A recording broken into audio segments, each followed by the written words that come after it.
ناظرین کرام، راولپنڈی کے ایک مشہور ادارے کے ایک فاضل کی گفتگو کا کلپ میں آپ کے سامنے پیش کر رہا ہوں تاکہ سادہ طبیعت عوام اہل سنت حقائق سے واقف ہو سکیں۔ ہمارے بہت سارے ایسے حضرات ہوتے ہیں جو بعض اساتذہ پر، بعض اداروں پر اندھا دھند اعتماد کرتے ہوئے اپنی اولادوں کو وقف کر دیتے ہیں کہ ہماری اولادیں سرکار علیہ السلام کی شریعت مطہرہ کی عالم بنیں، لیکن افسوس کہ بعض اداروں کے اندر قرآن و حدیث کا عالم تو کوئی بنے یا نہ بنے، البتہ وہ فلمی ایکٹر ضرور بنتا ہے، غنڈہ گردی کے گر ضرور سیکھتا ہے۔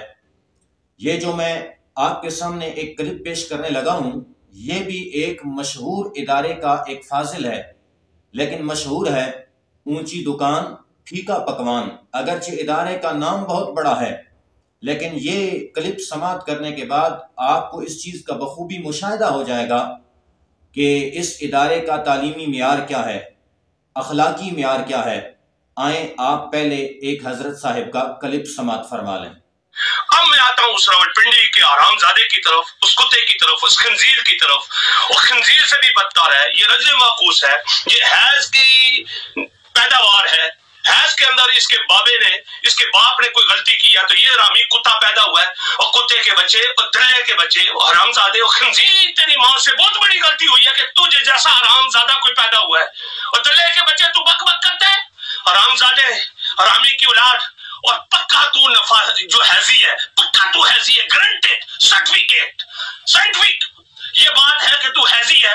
تو ایسا حرام زادہ، کوئی خنزیر، یہ ایسا ناپاک دنیا کے اندر تو ایک رہ گیا ہے نا حرام زادہ، جو جب بھی بھونکتا ہے کتے بھونکتا ہے۔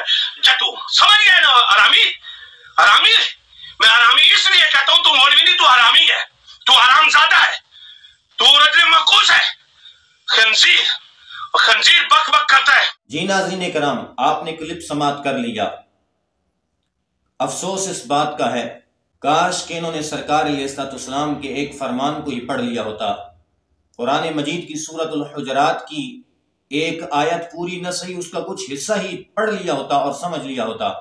سرکار علیہ السلام نے ایک موقع پر ارشاد فرمایا کہ کیا تم جانتے ہو کہ قیامت والے دن مجھے سب سے زیادہ پسند اور میرے سب سے زیادہ قریب کون ہوگا، اور کیا تم جانتے ہو کہ قیامت والے دن مجھے سب سے زیادہ ناپسند اور میرے سب سے زیادہ دور کون ہوگا؟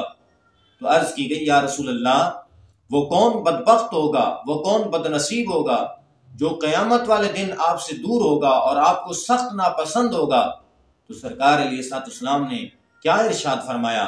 فرمایا وہ لوگ جو بکواس کریں گے، وہ لوگ جو یاوہ گوئی کریں گے، وہ لوگ جو گالیاں بکیں گے، وہ لوگ جن کی زبانوں سے لوگوں کی عزتیں محفوظ نہیں ہوں گی۔ فرمایا قیامت والے دن وہ مجھے سخت ناپسند ہوں گے اور وہ مجھ سے دور ہوں گے۔ اور اللہ کا قرآن اس بارے میں کیا فرماتا ہے؟ فرمایا وَلَا تَلْمِزُوا أَنفُسَكُمْ وَلَا تَنَابَزُوا بِالْأَلْقَابِ، فرمایا ایک دوسرے پر عیب مت لگاؤ، ایک دوسرے کو برے القابات سے مت پکارو۔ سرکار علیہ السلام کی حدیث کا مفہوم بھی آپ کے سامنے پیش کر دیتا ہوں کہ سرکار نے فرمایا کہ تمہیں حق نہیں کہ تم کسی کو خنزیر کہہ کے پکارو اور کسی کو کتا کہہ کے پکارو یا کسی کو گدھا کہہ کے پکارو۔ لیکن اس کلپ کے اندر کون کون سی ایسے بکواس ہیں جن کی کوئی کمی رہ گئی ہے؟ جو بھی اس شخص کے منہ میں آیا ہے اس نے بک دیا ہے۔ کیا ایسے بندے کو عالم کہا جا سکتا ہے؟ یہ مخاطب کر رہا تھا علامہ غفران محمود سیالوی صاحب کو، اور کہہ رہا تھا کہ تجھے کس نے اختیار دیا کہ تم جس کو چاہو سرٹیفکیٹ دو کہ تم رافضی ہو، تم سنی ہو، تمہاری اوقات کیا ہے، تمہیں کس نے اختیار دیا؟ خنزیر بک بک کرتا ہے، تو اب کسی کو رافضی اور تو سنیت کے سرٹیفکیٹ دے گا، تو کہے گا یہ فلاں سنی ہے، فلاں رافضی ہے، حرام زادے۔ تو میں جواب میں یہ گزارش کروں گا علامہ صاحب سے، جس قاعدے کلیے کے تحت تم لوگوں کو ناسبی اور خارجی ہونے کے تانے دیتے ہو نا، اسی قاعدے اور کلیے کے تحت علامہ غفران محمود سیالوی صاحب نے تمہیں رافضی کہا ہے، اور آپ سماعت کر لیں کہ آپ کتنی دیدہ دلیری کے ساتھ لوگوں پر فتوے جاڑتے ہیں کہ فلاں ناسبی ہے، فلاں خارجی ہے۔ سماعت فرما لیں۔ اور ناسبیوں اور خارجیوں اور راسیوں اور کتوں اور کمینوں اور دلیوں اور خبیثوں، اور تم نے کیا سمجھ رکھا ہے؟ اگلی بات، تجھے تکلیف کیوں ہوئی؟ تکلیف اس لیے ہوئی کہ علامہ پیر غفران محمود سیالوی صاحب نے قبلہ قائد اہل سنت، کنز العلماء، مفکر اسلام ڈاکٹر محمد اشرف آصف جلالی آپ کی حمایت کی ہے، تو آپ کے پیٹ کے اندر سے مروڑ اٹھا ہے، آپ کو تکلیف ہوئی ہے، آپ کو درد ہوا، اور آپ نے کیا کہا کہ اوئے ڈاکٹر جلالی تیرا پیو لگدا۔ میں کہتا ہوں جناب، اگر کوئی کسی کی حمایت کرے، کسی کے حق میں بولے، اور تم یہ کہو کہ وہ تمہارا پیو لگتا ہے، تمہارا باپ لگتا ہے، تو میرا سوال یہاں پر یہ ہے کہ جس نیفے ٹیرے کی حمایت میں تم بکواس کر رہے تھے کہ اوئے وہ شیر اہل سنت ہے، تمہیں پتہ ہے اس کو کس نے بھیجا ہے، تو اب میں جو آپ سے سوال کروں کہ نیفا ٹیرا تیرا پیو لگدا، تو پھر تو کیا جواب دے گا؟ ایسا نہیں ہے، اگر تم کسی کی حمایت میں بولو تو ٹھیک ہے، کوئی دوسرا فریق کسی کی حمایت میں بولے تو اس کو یہ بکواس کرو کہ وہ تمہارا باپ لگتا ہے۔ کچھ غیرت ہوتی ہے، کچھ شرم و حیا ہوتی ہے، مگر تمہیں کیا پتا وہ کیا ہوتی ہے۔ اچھا، آگے چل کے تو نے قبلہ غفران محمود سیالوی صاحب کو یہ طعنہ دیا ہے کہ تو بے سند آدمی ہے، تو کسی ادارے کا پڑھا ہی نہیں ہوا۔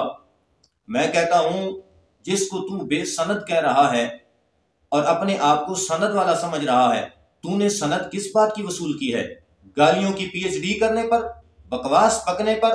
غفران محمود سیالوی صاحب کو جس انداز سے تو نے ننگی گالیاں دی ہیں، اگر وہ چاہتے، جس کو تو بے سند کہہ رہا ہے، وہ چاہتے تو وہ بھی تجھے اس کا جواب اچھے انداز سے دے سکتے تھے، اور وہ طاقت بھی رکھتے ہیں۔ وہ کہہ سکتے تھے کہ کیا میں نے تیری بیٹی بگائی ہے، کیا میں نے تیری بیوی کو چھیڑا ہے، لیکن انہوں نے کوئی جواب نہیں دیا، اور تو اپنے آپ کو سند والا کہہ رہا ہے۔ اور تیری سند کس چیز پر تمہیں ملی ہے؟ دیکھ ذرا چڑھے یدینیاں تو کہ کرستانیاں سانوں دسیں کس کپینیاں نمک راما پہن لڑنا تو ہی میں چھوڑنا نہ تو تکی تو اپیل کی تھی نا یدینیاں تو ان کی تھی نا نندرا پایا ہی نا تنو پاجی انہوں واپس دے ساں یدینیاں تو یاد رکھیں کہ کوئی بندہ ٹکریا میں نو ان تینوں میں دساں تو ماچود ماجور تو بکھر تو آوے تو اتھے ساڑے لنتے چڑھے یدینیاں تو کہ کرستانیاں۔